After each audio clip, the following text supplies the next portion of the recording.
faut comprendre que le stress vient de diverses sources. Par exemple, on prend un étudiant qui échoue à un examen, par exemple. Il y a lui-même sa culpabilité, il va se culpabiliser qu'il a échoué. Ça peut créer du stress. Il y a la pression familiale parce que la famille attendait qu'il réussisse. Donc quand il va échouer, étant donné qu'il lui-même, il sait que la famille attendait qu'il réussisse, même si la famille ne l'insulte pas, même si la famille ne dit pas que non, tu ne vaux rien, lui-même, il va s'en vouloir parce que il se disait qu'il doit réussir pour faire plaisir à la famille. Et donc, il y a ça aussi qui peut stresser. Il y a aussi le cas où certains membres de famille aussi peuvent te faire croire que tu es nul. Ça aussi, ça peut être responsable du stress. Ce qui crée plus de stress de nos jours, en plus, c'est que sur les réseaux sociaux, il y a des gens qui postent des choses. Et donc, quand on échoue comme ça, quand on voit les gens poster tout ça là, ça veut dire qu'on a tendance à se comparer, à dire que non, les gens se réussissent, c'est moi qui échoue. Et donc, on se culpabilise encore plus. Et donc, le stress augmente. Tous ces éléments extérieurs-là peuvent créer du stress et créer du stress. Nous sommes d'accord. Mais est-ce qu'à eux seuls, ça suffit d'expliquer le stress que nous ressentons en nous? Pas forcément. Bonjour à tous, encore une fois, bienvenue sur notre chaîne Le Progresseur. Moi, c'est Auraleo, ingénieur de conception génie électrique et titulaire d'un doctorat en génie chimique et technologie. Sur cette chaîne, nous parlons de motivation, de mindset, de recherche d'opportunités, de la science, de la technologie, de la recherche académique et plein d'autres choses qui vous seront d'une très grande utilité. Et si à la fin vous trouvez utile ce dont nous parlons et que vous avez aimé, n'oubliez pas de laisser un like, surtout de vous abonner et partager le lien autour de vous. Comme je viens de le dire, sur cette chaîne, nous parlons aussi de mindset. Et dans les récentes vidéos, ça fait 2 vidéos, la troisième, j'ai entrepris d'aborder la question du mindset, c'est-à-dire ce que nous disons à notre cerveau, comment est-ce que ça peut impacter tout ce que nous entreprenons, comment est-ce que ça peut impacter ce que nous recherchons. Et donc aujourd'hui, je vais aborder un autre point, c'est le stress. Parce que nous tous, nous vivons le stress, quel qu'en soit ce que nous sommes en train de faire. Soit c'est un étudiant qui échoue à un examen, ou bien un étudiant qui voit l'examen, c'est-à-dire le jour de l'examen arriver à lui alors que l'étudiant n'est pas encore prêt. Ou soit c'est un travailleur qui est en train d'aller au service et il a peur d'être en retard au moment où l'embouteillage le bloque. Donc il y a plusieurs éléments qui font qu'on fait face à un stress. Mais la vraie question, c'est que est-ce que le stress là, c'est dû à la situation là? Est-ce que c'est parce que je ne suis pas prêt pour l'examen que je stresse, c'est-à-dire que mon cœur bat plus vite, que mes muscles sont tendus, ou bien ça provient de moi-même? Parce que vous pouvez prendre un employé par exemple, prenons 2 employés plutôt, 2 employés qui travaillent sous le même chef et ils ont les mêmes tâches. Le chef leur donne les mêmes instructions. Vous allez constater qu'il y a un dedans qui peut ressentir plus de stress que l'autre. Et là, vous allez comprendre que ce n'est pas forcément la situation qui est responsable du stress.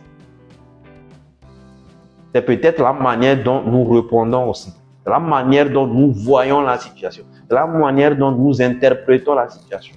Vous allez voir dans les embouteillages, les 2 personnes qui vont dans le même service, qui ont le même poste, au moment où l'embouteillage bloque et que l'un est vraiment stressé, l'autre peut être là en train de danser sur son siège.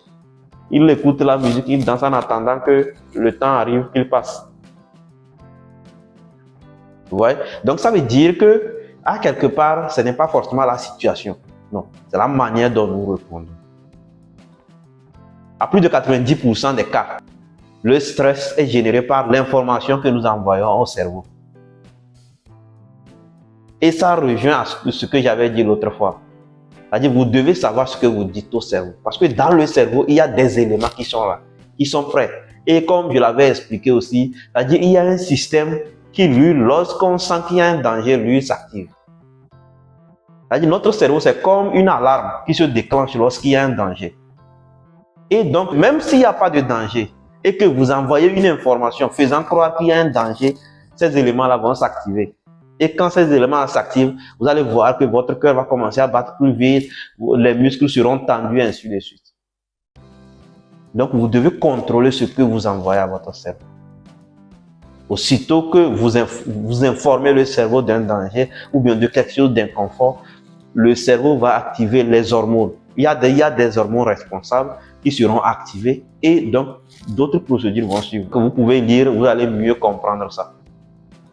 Donc, tout ce que nous envoyons au cerveau est très important. Si vous envoyez une information négative, le cerveau va travailler avec ça et puis ça va donner une suite qui sera responsable du stress que vous allez vivre. C'est pour ça que lorsque vous avez quelque chose à faire, essayez de reformuler ça de façon constructive. Un étudiant qui échoue à un examen, par exemple. Quand on échoue à un examen de ce genre, c'est que la première des choses à laquelle on peut penser directement, c'est qu'on est nul. Mais attention, quand vous dites ça, c'est-à-dire vous dites que vous êtes nul déjà, l'information est envoyée au cerveau. Et si vous ne faites pas tout pour défaire cette information le plus tôt possible, c'est sur ça que les autres choses vont suivre. Vous allez voir que vous serez stressé tous les jours qui vont suivre. Parce que vous venez de dire que vous êtes nul. Ça veut dire que l'examen là vous a fait croire que vous êtes nul. Et donc le cerveau va se baser sur ça. Et à chaque fois que vous allez parler de l'examen là, le cerveau va savoir en même temps que non, ceci là n'est pas bon pour vous. Parce que ça vous fait croire que vous êtes nul. Alors que vous ne voulez pas être nul. Donc le cerveau va essayer de vous écarter de là. Et donc vous n'allez pas avoir l'énergie nécessaire pour vous préparer, pour rattraper. Tandis que lorsque vous voyez que vous avez échoué, c'est vrai, ce n'est pas facile d'un seul coup d'accepter qu'on a échoué. Mais si vous arrivez à changer votre phrase, au lieu de dire vous êtes nul, vous pouvez vous dire, ça c'est un signal, je dois me préparer pour pouvoir réussir, c'est-à-dire la prochaine fois. Je dois me préparer pour que s'il y a un rattrapage, que je ne chute plus. Je dois me préparer pour ceci. Vous informez votre cerveau de quelque chose que vous voulez faire. Et donc le cerveau peut travailler pour vous, pour que vous puissiez avoir l'énergie nécessaire, pour que vous puissiez faire ça. Parce que si vous voulez faire ça, c'est-à-dire vous tenez à ça, ça veut dire que le cerveau va se dire que vous voulez ceci, comme je l'avais expliqué dans notre vidéo. Et donc le cerveau ne verra pas ça comme un danger.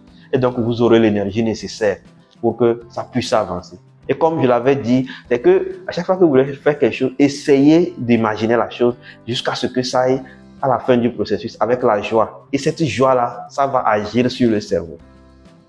Donc vous devez changer la manière dont vous construisez ces éléments-là. C'est-à-dire ce que vous vous dites, comment est-ce que vous construisez ça, ainsi de suite. Qu'est-ce que vous dites? C'est sur ça que le cerveau va travailler. Ce qui crée plus de stress de nos jours, en plus, c'est que sur les réseaux sociaux, il y a des gens qui postent des choses. Et donc, quand on échoue comme ça, quand on voit les gens poster tout ça là, ça veut dire qu'on a tendance à se comparer, à dire que non, les gens se réussissent, c'est moi qui échoue. Et donc, on se culpabilise encore plus. Et donc, le stress augmente. Tous ces éléments extérieurs là peuvent créer du stress et créer du stress. Nous sommes d'accord. Mais est-ce qu'à eux seuls, ça suffit d'expliquer le stress que nous ressentons en nous? Pas forcément. Le stress vient de l'extérieur et de l'intérieur. De l'intérieur, c'est nous. Ça peut venir de l'extérieur, mais nous devons gérer ça. Et nous pouvons gérer ça pour que ça n'impacte pas, c'est-à-dire notre propre personne. Et donc, c'est très important de savoir ce que vous dites. Et ce qu'il faut retenir, c'est que le stress peut venir de l'extérieur comme de l'intérieur. Mais ce qui est de l'intérieur peut aider à gérer tout ce qui vient de l'extérieur. Tout ce qu'on a à faire, c'est de reprogrammer notre cerveau. Savoir quoi dire à notre cerveau. C'est très important. Si on ne contrôle pas, si on n'arrive pas à reprogrammer notre dialogue intérieur, quel que soit ce qui se passe, il peut y avoir des situations où il n'y a même pas de danger, mais nous allons envoyer un message de danger à notre cerveau. Et donc, il est très important de reprogrammer ce que nous nous disons. Ce n'est pas aussi facile. Moi-même, je fais des efforts chaque jour pour me performer dans ça. Je fais des efforts. Je sais que j'ai fait des progrès, mais je fais toujours des efforts pour que, c'est-à-dire qu'il y a certaines situations, tu n'as pas besoin de stresser, tu as besoin d'une solution. Tu as besoin de trouver une route pour avancer. Que tu stresses ou pas, ça ne va rien changer. C'est de la pratique, ça demande de la pratique. Ce n'est pas aussi aisé de se lever un jour comme ça et dire que non, ça là même, je vais me dire ceci. Non. Vous devez commencer par des pratiques à travers les méthodes que j'ai mentionnées dans les 2 dernières vidéos. Là. Vous devez faire de la pratique. Si vous arrivez à faire ça, vous allez voir qu'à un moment donné, il y a certaines choses, c'est-à-dire que ça peut vous toucher, mais ça ne va pas durer. Et quand vous arrivez à faire ça aussi, quand les choses là viennent comme ça et puis ne durent pas, c'est-à-dire leur impact négatif ne dure pas sur vous, vous arrivez à reprogrammer votre discours intérieur, vous allez voir que vous allez progresser dans plein de choses. Parce que vous n'aurez plus du temps à perdre de l'énergie en disant que je me lamente, je me lamente, je me lamente. Non. Vous allez maintenant vous focaliser, ok, la situation est là, oui, j'ai merdé, oui, ceci, maintenant, comment faire pour que je puisse avancer? Je veux avancer, je veux m'améliorer. Je n'ai pas, non, je n'ai pas encore. Je cherche un moyen de m'améliorer, vous informer le cerveau de vous aider à avancer. Mais quand vous dites je n'ai pas, ou bien je ne suis pas capable, et puis vous arrêtez là-bas, ça veut dire que vous ne demandez pas au cerveau de travailler pour vous, parce que vous acceptez votre situation. En résumé, c'est qu'il faut qu'on fasse l'effort de reprogrammer notre cerveau, reprogrammer notre dialogue intérieur, ce que nous disons à notre cerveau, ce que nous nous disons nous-mêmes. Il faut par moment organiser une réunion en trois. Toi d'hier, toi d'aujourd'hui, toi que tu veux demain. Et tu essaies d'échanger entre ces trois personnes-là. C'est très important. Parce que si on ne contrôle pas notre dialogue intérieur, on va toujours reverser les fautes sur les autres. On va dire que c'est l'autre qui a fait ceci. On va dire que c'est l'autre qui est responsable de ceci. Oui, les gens nous font des choses. Oui, les gens font des choses qui nous impactent. Mais est-ce qu'on va toujours rejeter les fautes sur les autres?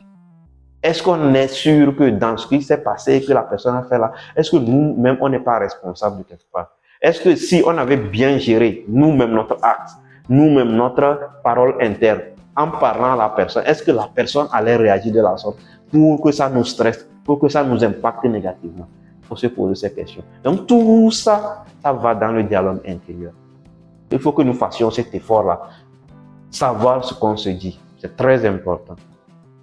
Beaucoup de personnes pensent que c'est les moyens. Et quand on parle de moyens, les gens pensent que c'est de l'argent. C'est vrai, l'argent c'est bien, l'argent ça va venir, l'argent ça aide, oui. Mais avant que, c'est-à-dire vous insistez sur l'argent, ayez un bon mindset, ayez une bonne façon de réfléchir. Parce que c'est ça qui vous sauvera. Vous pouvez avoir des millions, si vous n'avez pas un bon mindset pour mieux gérer, vous allez voir que l'argent va disparaître après quelques semaines et vous ne ferez rien à personne.